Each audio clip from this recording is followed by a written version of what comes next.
getting him in the first half. Maybe not so much in the second half, and some of these shorter gains turn into bigger runs later.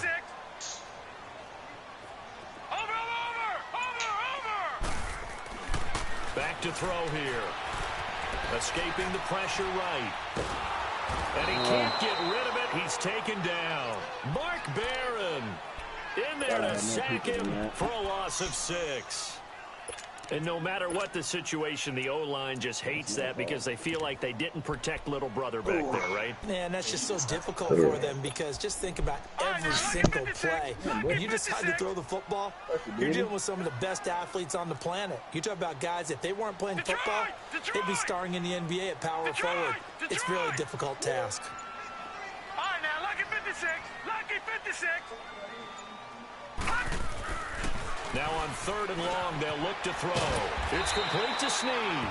Oh, and they had him stopped short of the first, but a penalty marker down. And that looked like a clear face mask to me. Did you back call you?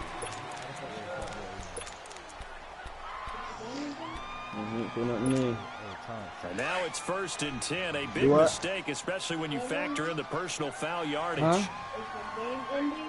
No, the game's not ending.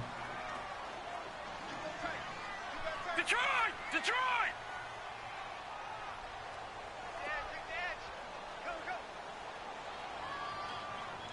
I did not want him there.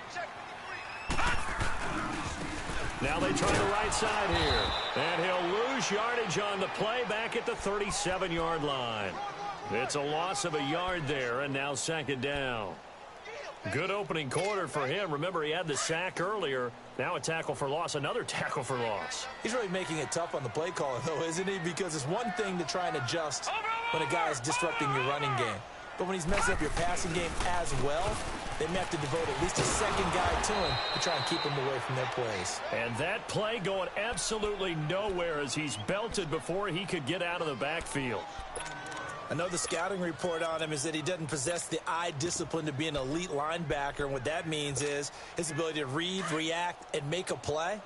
But on that one, he looked like one of those guys. Detroit! Detroit! Detroit! Detroit! All right, now, lucky 56. Lucky 56. Hot! Hot! On 3rd down, he'll drop to throw.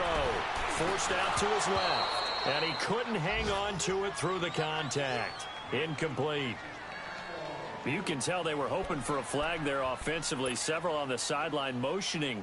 Hey, why not a penalty? Why not a penalty? What did you see? Yeah, I think you've got to let them play, and the officials are instructed. If there's contact coming from both sides, no flag. Let them fight it out. And forces 4th down.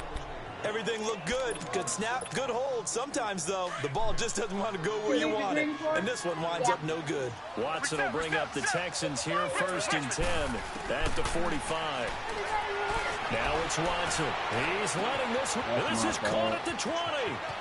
Touchdown, Houston. 2 first-quarter touchdown passes now for Deshaun Watson. And the Texans are able to show off their quick strike ability. Tavecchio good on the extra point. And that'll make the score 14-0. They have to. Tavecchio now to kick this one away. Yeah, they got JD. That'll be taken in the end zone. And he will be taken down here as the first quarter of play will come to an end. Back here with Charles Davis, I'm Brandon Gaudin. We've had the kickoff to begin the first quarter. Now it's time for the second quarter kickoff. And they've got it here with a 1st down. Yeah, we will have to find someone. Do you want to go up there? Gun! Oh, yeah? Watch it now, Marty! Marty! Gun! All right, now, lucky 56. Lucky 56.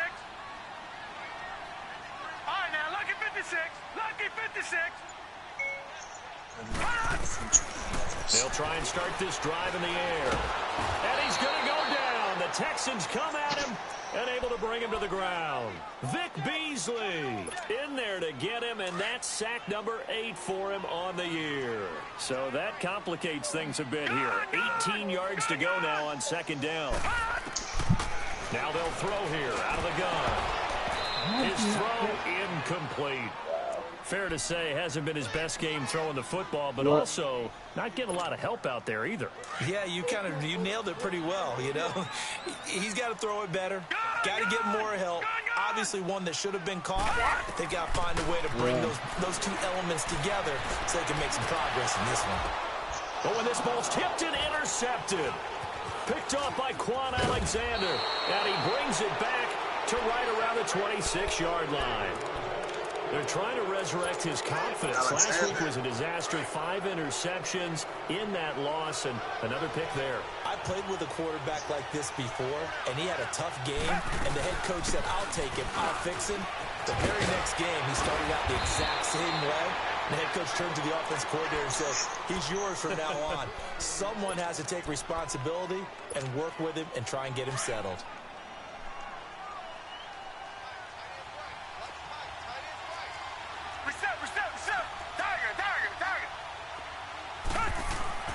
On 1st and 10, Watson.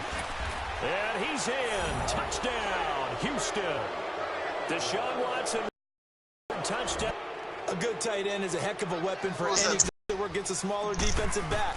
But when they find it, they go to it, and it often results in touchdowns. Extra point up and good by Tavecchio. And that makes the score 21-0.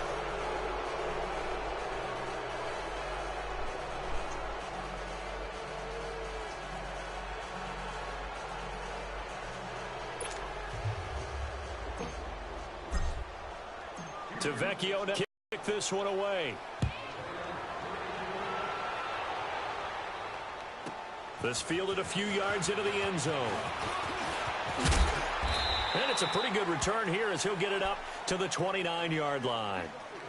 And out now comes Jacksonville as they get ready to go. And some dangerous territory. You're already down 3 scores. A 3-and-out here, or an inability to put any points up. This one might be over by half. Yeah, and what you also have to guard against is calling every play for a big shot downfield. You know, thinking you're going to get all these points back on one drive. You're not. And last time I looked, it's still the first half. I'm not saying you have ultimate patience here, but you also don't have to go ahead and force everything either. Solid way to start the drive. 13 yards, picking up the first.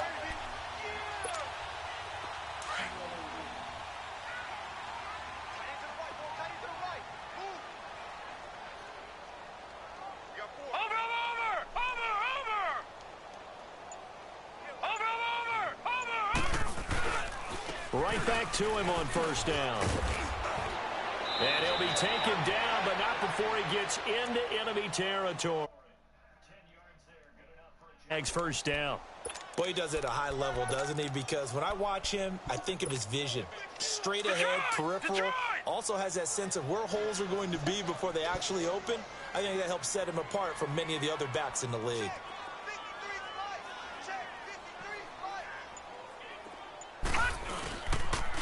And they'll go with the ground attack here. And he's going to fight his way forward here for a modest gain. Give him 5 on the carry there, and it'll be 2nd down. I call that play a success. A nice inside run sets up a very manageable 2nd down. A very solid gain on that play. And they'll go on the ground. It's a loss of 2, now 3rd down. I know when I was a kid, I always got real excited when I saw those lateral-type runs. But the best backs that made it happen, they put a foot in the ground and just go. That didn't happen there. That play got swallowed up. All right, now, lucky 56. Lucky 56. Looking to throw. And Diggs has it. Just a 5-yard pickup, and it leads to 4th down. So much about offense is what you call hidden yardage. You know, you throw the ball to someone, they catch it, and then they can make a big play. You know, they create a play, run after catch. They did a really nice job there of limiting that and keeping him on the 1st down. Yeah, stopped him in his track.